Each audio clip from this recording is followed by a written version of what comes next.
Before we dive into today's message, take a moment and breathe. You didn't land here by accident. There's something your soul is ready to hear. Now, if you find meaning in content that brings stillness, reflection, and real inner growth, make sure to hit that subscribe button, give this video a like, and tap the bell icon so you never miss a moment of peace in the chaos. Because what we're about to explore isn't just philosophy, it's a return to something you've always known deep down. Let's begin. Section 1. The mind is not a battlefield. You don't break a storm by yelling at the clouds, and you don't calm your mind by treating it like an enemy. Yet, everywhere we look, we're told to hack our brains, to dominate our impulses, to override emotion with raw discipline. The modern world sells us an idea that the mind is a system to be controlled, a battlefield to win through sheer willpower. But this mindset misunderstands the essence of what the mind truly is. Your mind is not a machine to be programmed or a foe to defeat. It is a living, breathing part of you. More like a forest than a factory. More like a symphony than a spreadsheet. Too many of us try to conquer our thoughts like we're waging war against ourselves. We wake up already preparing for battle. Against distraction, against fear, against insecurity. Discipline, we're told. Productivity, mental toughness. But imagine trying to force a tree to grow faster by shouting at it. That's the logic we apply to ourselves every time we demand emotional control without understanding emotional context. True mastery over the mind doesn't come from force, it comes from intimacy. It comes from listening to your thoughts the way a seasoned gardener listens to the soil. You don't just demand growth, you cultivate it. The philosopher Jiddu Krishnamurti once said, "It is no measure of health to be well adjusted to a profoundly sick society." In the same way, forcing your mind to behave according to superficial standards doesn't make you mentally strong, it makes you disconnected. Real mental strength lies in connection, not suppression. In anime like Neon Genesis Evangelion, characters like Shinji Ikari don't win their internal battles by becoming cold or robotic.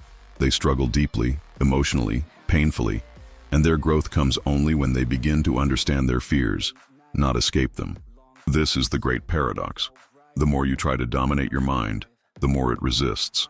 Like clenched fists trying to hold water, the tighter the grip, the less you keep. But when you open your hand, when you stop trying to control every emotion and start sitting with it, truly sitting with it, something begins to change. You stop treating your mind as an opponent and start seeing it as a companion. Healing doesn't begin with control. It begins with compassion. Section 2.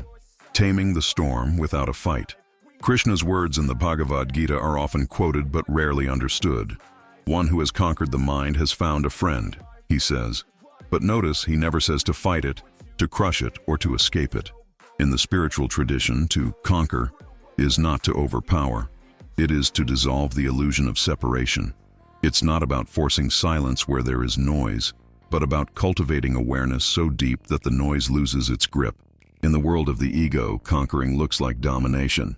But in the inner world, conquering means surrender, not in defeat, but in insight. It is the quiet triumph of someone who chooses presence over panic, curiosity over control. Think of a wild stallion, its muscles coiled, its breath sharp, its eyes wide with instinct. Try to break it with violence, and you'll only deepen its rebellion. But meet it with patience, and you begin a sacred conversation. The process isn't linear. You approach, it runs. You return, it resists. But eventually, with consistency and trust, the horse begins to respond, not to your commands, but to your presence. And that presence, that is your awareness. That is the true rider, not one who forces movement, but one who aligns with it. This is what the mind needs, not domination, but relationship. That's the heart of the matter. Most people approach inner chaos like a problem to be fixed or a threat to be neutralized. But the truth is, chaos doesn't need to be destroyed. It needs to be heard. When your mind races or your chest tightens from invisible pressure, don't reach for the nearest distraction. Don't drown the discomfort in dopamine. Don't rush to put out the fire with denial. Just wait, watch, stay. Like Tanjiro from Demon Slayer, who stands firm even when overwhelmed, because he chooses empathy over violence, even toward demons. When you respond to your mind like that, you're not avoiding the storm. You're stepping into the eye of it with grace. This is not passivity. This is the fiercest act of self-respect. Buddhist monks call it vipassana, to see clearly, not to fix, not to fight, but to witness. And that witnessing, over time, changes everything. The storms lose their fury when they are met with stillness. The thoughts lose their edge when they are not believed blindly. And slowly, you stop identifying with the chaos and start becoming the space that holds it. As Kenshin Himura once said, "The answer you seek never comes when the mind is busy, only when it is still." You're not giving up the fight. You're realizing there was never one to begin with. Section 3. The mind doesn't need a master. It needs a friend. When you begin to watch your thoughts without rushing to judge them, something sacred happens. You start to see, really see. You realize that your fear isn't senseless. It's a scar, left by a moment that once overwhelmed you and was never properly soothed. You notice that anger, the emotion we often shame ourselves for, isn't wicked. It's grief, unexpressed and suffocating beneath a mask of fire. Even anxiety, which so many see as a curse, starts to reveal itself as the body's desperate cry for safety, for grounding, for reassurance that it's okay to breathe again. And the miracle? This shift doesn't happen through effort. It happens through presence, through the quiet courage of watching your mind with gentleness instead of judgment. But this kind of presence is rare in a world that worships performance. Society teaches us that strength means being unbreakable.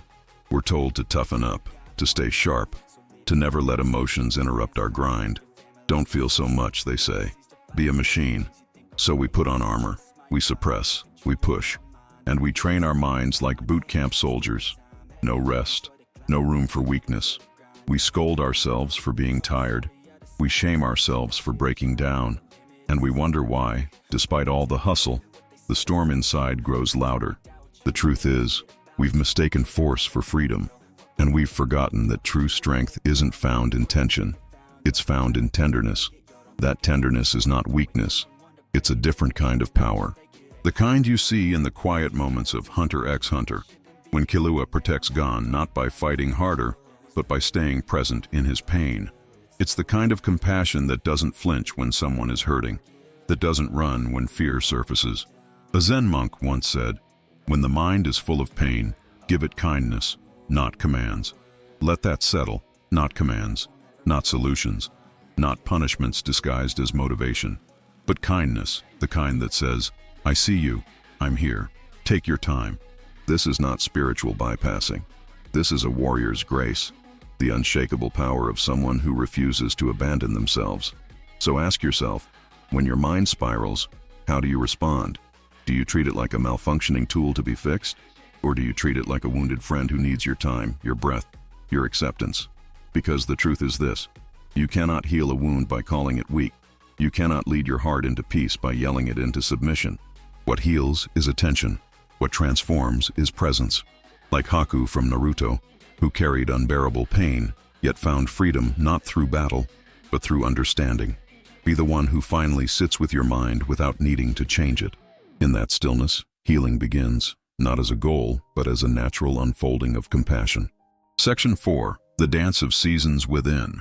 So the next time the storm rises within, when your thoughts spin like leaves in the wind, when your chest tightens and your eyes sting, pause. Instead of asking, "Why am I like this?" ask softly, "I see you, mind. Let's walk together." Because sometimes the greatest shift isn't in changing what you feel, but in how you greet it. There's a word in Japanese philosophy that carries this essence like a breath from the sacred, wa. It means harmony, but not just the kind that exists between people or in peaceful surroundings. Wa is deeper. It speaks to an internal resonance, a subtle, living balance between you and the pulse of the universe. Wa is the art of living in tune. It reminds us that just as you don't shout at winter to end, or tug at petals to force the cherry blossoms to bloom, you don't rush the unfolding of your own inner world. You listen, you witness, you trust. The earth has its rhythms, so do you. True harmony isn't about silencing the storm. It's about dancing with it, allowing it to move through you without resistance, without fear. The wind doesn't ask permission to blow. The ocean doesn't apologize for its waves. Why then do we demand our mind be still at all times? Why do we judge ourselves for feeling deeply? The truth is, modern life has conditioned us to resist any state that doesn't feel like joy. We treat sadness as a malfunction. We treat fear like a stain we must scrub out of our spirit. We treat anger as a flaw to be buried. But Wa whispers a different truth. Everything has its place. Not everything beautiful is calm. Not everything painful is wrong. Your mind is not a machine to be repaired. It's a landscape to be explored. And landscapes have weather. They have cycles. They have seasons. There will be days when your mind is as alive as spring, bursting with new ideas, full of hope. There will be days when it feels like winter, still, slow, heavy with reflection. Sometimes clarity will shine through you like summer sun, and sometimes, like a monsoon, you will be drenched in uncertainty, overwhelmed by emotion. None of it is a mistake. None of it means you're broken. It simply means you're alive. The goal was never to avoid the rain, but to learn how to walk barefoot through it. You were never meant to conquer every emotion. You were meant to feel them fully and move in rhythm with their flow. Section 5. The river within. Think of a river, wild, winding, alive. You don't stand in its way and shout for it to stop. You don't throw rocks to dam its flow or build walls to hold it still. You follow its current. You trust that even when the waters are stormy, they are still moving toward the vastness of the ocean. Your mind is that river, sometimes calm and reflective, sometimes raging and unclear, but always in motion, always evolving, always alive. The secret is not to tame it with force, but to walk alongside it with grace. The wise ones, the monks in mountain monasteries, the poets writing by candlelight, the mystics who stare into the stars, they didn't escape the mind. They befriended it. They learned to sit beside it like an old companion, to breathe with it, to walk with it, not as its prisoner, but as its quiet witness. What they carried with them was not control or resistance, but an umbrella of awareness. Because in the end, life will bring sun and storm alike. Your job isn't to command the weather, it's to carry the umbrella, to remain aware, to remain kind, to remain open. And you don't need a monastery to begin. Start with small rituals, a simple morning check-in. Before you reach for your phone, ask, how is my mind feeling right now? Don't judge, just observe. Name what arises. If stress appears, say, stress is visiting me today. If doubt knocks, greet it. You're not welcoming a master, you're acknowledging a guest. Then, take 5 minutes of stillness practice. Sit, breathe, let thoughts pass like clouds across the sky. Don't chase them, don't block them, just let them be. At night, offer your mind compassion through an evening reflection. Write down one untrue thing your mind told you today. I'm not good enough. Now write the truth beside it. I am growing at my own pace. These small acts are not just exercises. They're acts of inner realignment. You're not forcing the mind to behave. You're learning its language. And the more you listen, the less control it has. Not because it's been silenced, but because it's been seen. In the end, a peaceful mind isn't a goal you achieve. It's a return. A coming home to what you always were beneath the noise, beneath the roles, beneath the masks. You were never broken. You were never too much. You were simply never taught how to listen inward. So begin now. Not with urgency, not with pressure, just gently, just honestly, just within.